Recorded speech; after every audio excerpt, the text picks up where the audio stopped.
नमस्कार। धानु का आदर्श विद्या मंदिर की ऑनलाइन क्लासेज के अंदर आपका स्वागत है। आज हम इंग्लिश ग्रामर के अंदर जो टॉपिक रहेगा वो है parts of speech. A name given to a word based on its job is called parts of speech. अर्थात किसी भी वाक्य में हर शब्द को उसके काम के अनुसार एक नाम दिया गया है जिसे शब्द भेद अर्थात पार्ट्स ऑफ स्पीच कहा जाता है। पार्ट्स ऑफ स्पीच के कुल 8 प्रकार होते हैं। सबसे पहले नाउन अर्थात संज्ञा, प्रोनाउन सर्वनाम, एडजेक्टिव विशेषण, वर्ब क्रिया, एडवर्ब क्रिया विशेषण, कंजक्शन समुच्चय बोधक अथवा संयोजक, प्रेपोजिशन अर्थात संबंधवाचक अवयव और इंटरजेक्शन विस्मयादि बोधक शब्द। सबसे पहले हम पढ़ते हैं नाउन के बारे में। तो नाउन की डेफिनेशन देखिए आप। A noun is the name of a person, thing, place, idea और क्वालिटी ऑफ ए पर्सन। अर्थात किसी व्यक्ति, वस्तु, स्थान या भाव के नाम को संज्ञा नाउन कहते हैं। जैसे Riya, police, girl, table, tea, Delhi, happiness, honesty, nation, death, life, class etcetera. Example देखिए। आई लाइक टी, मुझे चाय पसंद है। तो चाय एक वस्तु है, ये इसलिए नाउन हो गया। ऐसे जो येलो कलर के अंदर हैं वो सारे नाउन हैं। तो अगले सेंटेंस में देखिए। My parents like to go to beach. मेरे पेरेंट्स बीच पे जाना पसंद करते हैं। तो बीच क्या है? बीच एक स्थान का नाम है, एक जगह है, इसलिए वो नाउन हो जाएगा। आगे देखिए। प्रिया इज ए काइंड लेडी। प्रिया एक दयालु लड़की है, दयालु महिला है। तो प्रिया और लेडी यहाँ पे नाउन हो जाएंगे। अगला, ही लिव्स इन मुंबई, वह मुंबई में रहता है। तो मुंबई क्या है? मुंबई एक स्थान का नाम है, तो मुंबई एक नाउन हो जाएगा। तो नाउन के बाद हम पढ़ेंगे pronoun. Definition of pronoun. A pronoun is used in place of a noun. अर्थात संज्ञा के स्थान पर इस्तेमाल किए जाने वाले शब्दों को सर्वनाम अर्थात प्रोनाउन कहते हैं। जैसे I, we, you, they, he, she, it, him, her, this, them, someone, somebody etcetera. अब हम एग्जाम्पल से समझने का प्रयास करेंगे। देखिए, जैसे अन्या एक अच्छी लड़की है। अन्या एक लड़की है, तो उसके बारे में बताया जा रहा है। अन्या एक अच्छी लड़की है, अन्या बहुत खूबसूरत है, अन्या को फिल्म में देखना पसंद है। यहाँ पे क्या है? यहाँ पे अन्या जो वर्ड है वो बार बार रिपीट हो रहा है, बार बार उसकी पुनरावृत्ति हो रही है। तो इस रिपीटेशन से बचने के लिए अपन नाउन, जहाँ पे नाउन है अर्थात जो अन्य है वहाँ पे अपन दूसरा वर्ड कौन सा यूज कर सकते हैं वो देखेंगे। आगे देखिए। जैसे अन्य एक अच्छी लड़की है। अब अन्य के स्थान पे मैं वहाँ दूसरा जो वर्ड यूज़ करूँगा वो होगा वह बहुत खूबसूरत है, उसे फिल्म में देखना पसंद है। तो इस तरह हम जो नाउन है उसके रिपीटेशन से बच सकते हैं। एग्जाम्पल से देखिए। He wants to marry her, वह उससे शादी करना चाहता है। तो यहाँ पे ही और हर क्या हो जाएगा? यहाँ पे ना तो हमें पता है कि ही कौन है, ना हमें पता है कि हर कौन है। तो उनके नाम की जगह हमने प्रोनाउंस यूज किए हैं। अगला, दैट इज योर पेन। अर्थात जो येलो कलर के अंदर है वो प्रोनाउंस हैं। जैसे someone is eight the door, दरवाजे पर कोई है। तो यहाँ पे समवन किसी व्यक्ति के लिए है। आगे, ही लिव्स इन मुंबई, वह मुंबई में रहता है। वह कौन रहता है? हमें उसका नाम नहीं दे रखा, लेकिन हम वहाँ उसके स्थान पे हम प्रोनाउन यूज कर सकते हैं। आगे देखिए। एडजेक्टिव।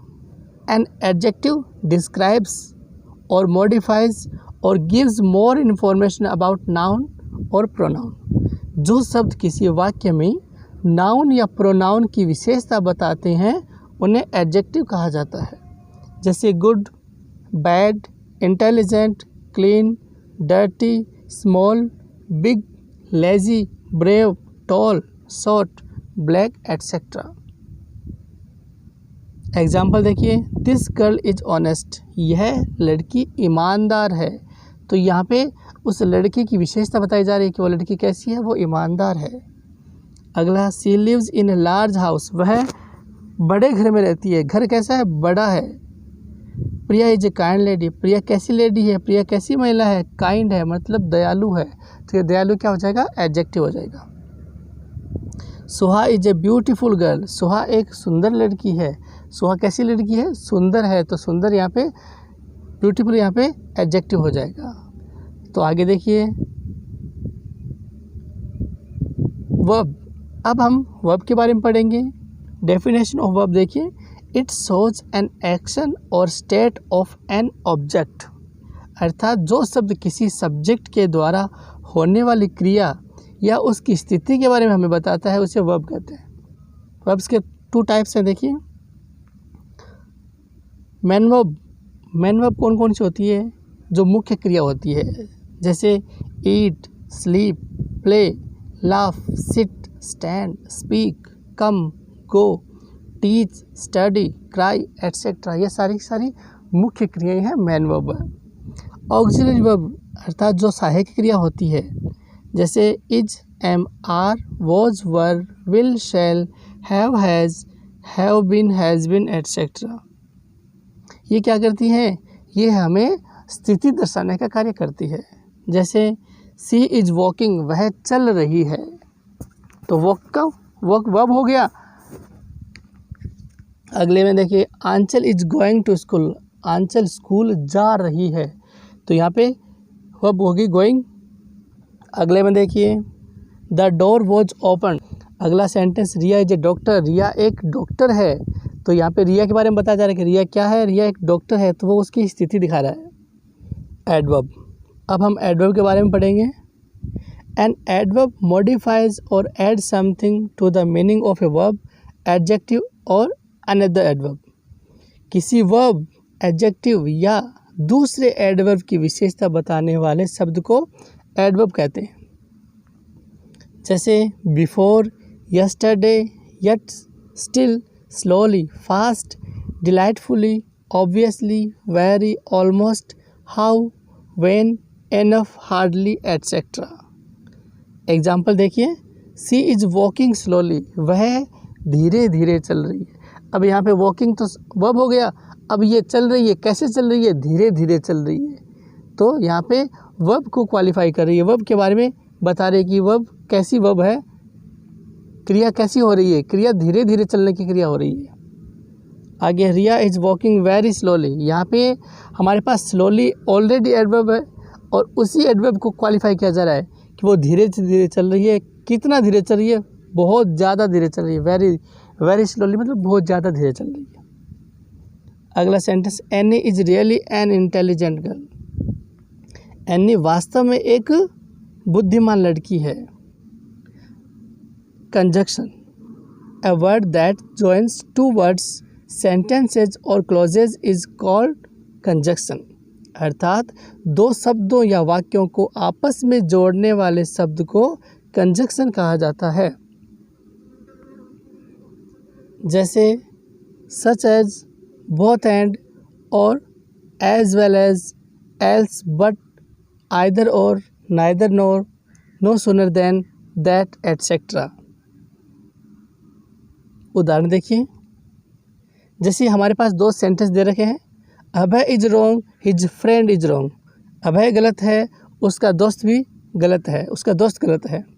अब हम इन दोनों वाक्यों को कंजक्शन की सहायता से जोड़ेंगे। देखिए, Abhay as well as his friend is wrong, Abhay और उसका दोस्त भी गलत है। आगे देखिए, hurry up, you will get late. 2 अलग अलग हमें सेंटेंस दे रखे हैं, तो हम इनको कैसे कंजक्शन की सहायता से जोड़ेंगे। देखिए, hurry up else you will get late, जल्दी करो नहीं तो तुम लेट हो जाओगे। तो इस प्रकार हम 2 वाक्यों को जोड़ने के लिए, 2 शब्दों को जोड़ने के लिए कंजक्शन का यूज करते हैं। Preposition, a word that shows relation of a noun and pronoun to another word is called preposition. ऐसे शब्द जो किसी नाउन या प्रोनाउन का संबंध वाक्य के दूसरे शब्दों के साथ बताते हैं प्रीपोजिशन कहलाते हैं। जैसे in, on, at, by, for, from, of, out, into, onto, with, above, about, around, between, etcetera. ये सारी प्रीपोजिशन है। इनका यूज कैसे किया जाता है देखिए। Example, the book is on the table. जो पुस्तक है वो मेज पर है। अब यहाँ पे पुस्तक कहाँ है उसकी स्थिति दर्शाने के लिए इसमें ऑन प्रीपोजिशन का यूज किया गया है। अगला sentence, Ram is studying in his room. Ram पढ़ रहा है, राम अपने कमरे में पढ़ रहा है। तो राम कहाँ पढ़ रहा है? राम अपने कमरे के अंदर पढ़ रहा है। आगे, ही लिव्स इन मुंबई। वह मुंबई में रहता है। तो यहाँ पे इन प्रीपोजिशन है। अगला, Aryan is standing at the door. Aryan दरवाजे पे खड़ा है। तो इस प्रकार से हम प्रीपोजिशन का यूज करेंगे। आगे देखिए, interjection. Interjection is written with an exclamation mark and is used to express a sudden strong emotion. अर्थात वो शब्द जो अचानक आए किसी भाव को दर्शाते हैं इंटरजेक्शन कहलाते हैं। इनके साथ एक्सक्लेमेशन मार्क का यूज होता है। जैसे अब कौन कौन से इंटरजेक्शन देखने को मिलेंगे वो देखिए।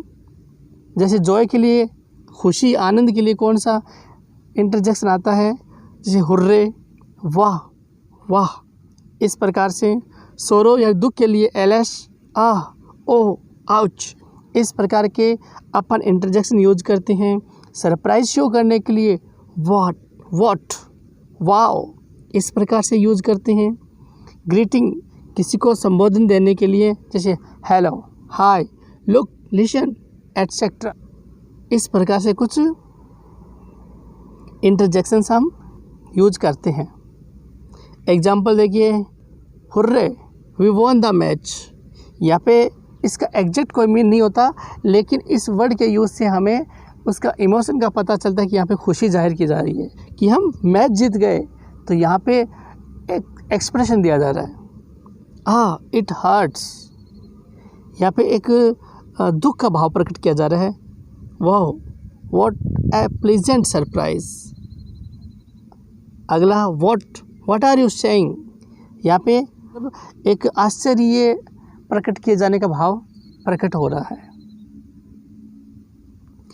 तो देखिए, आज हमने इस क्लास के अंदर अपना पार्ट्स ऑफ स्पीच का जो टॉपिक था वो क्लियर किया है। ऐसी आशा करता हूँ कि आप लोगों को समझ में आया होगा। धन्यवाद।